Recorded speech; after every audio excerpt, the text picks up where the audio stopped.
sa akin. Puspus ka pa. Puspus din ako. Yung utang mo 5K sa akin, di mo pa mabayan. Tapos ang ganda ng cellphone mo. iPhone.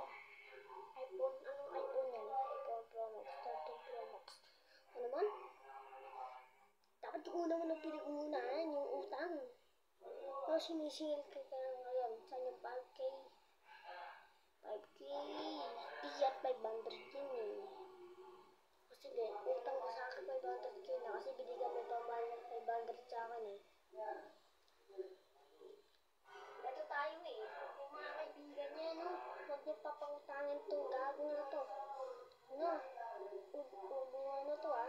Huwag niyo papangutangin kasi di niya binabayaran. Kailangan ba yan? Ha? Papunta pa ako dito sa Cavite. Ay, sa Pampanga pala. Taga Ilocos ako eh. Ano? Pero ang Genius, I'm kidding myself. Watching yan. O, di mo alam yun. No. Yung utang ko sa akin, sinisingil ko na. O, ngayon, nakatira na ako sa Bulacan. Kaya bayadan mo na kasi nilipat na kami. Lapit na Bulacan sa Pampanga, boy. Kaya bayadan mo na yun. Ayan tayo eh, pero kikilimutan eh.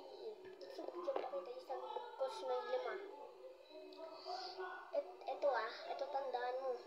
Kapag di mo binayan yun, sisingilin kita ulit. Buhay mo na. Katapusan mo na din na. Kaya, huwag ka magkulit-kulit eh. Bayadan mo na. Kung hindi mo binayan mo, papatay talaga kita.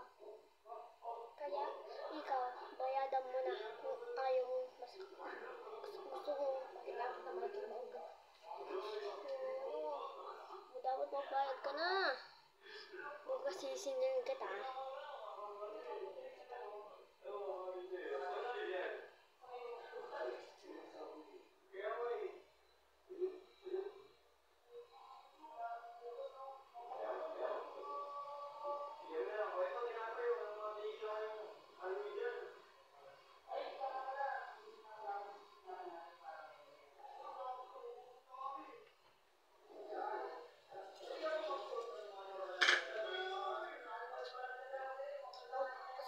Pinautang ko ngayon. Tagal na. Mga 10 years na yata, di mo pa binabayan. Gago ka. Kaya sinisingil kita. Kahit malit pa yan, dapat pinag-utangan kasi malaking bagay na yan sa atin. Ayan tayo eh. Kapag pinatikot yung mundo natin, bilang kay binibilog ang utak nyo, papunta sa impyerno, mga gago kayo. Kaya,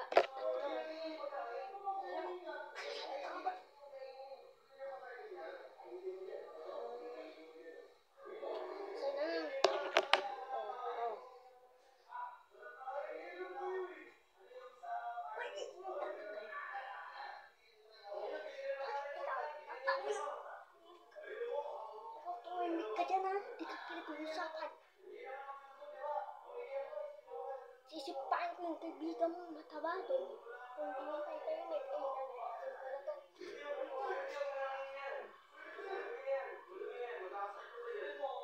kaya magbayad ka na.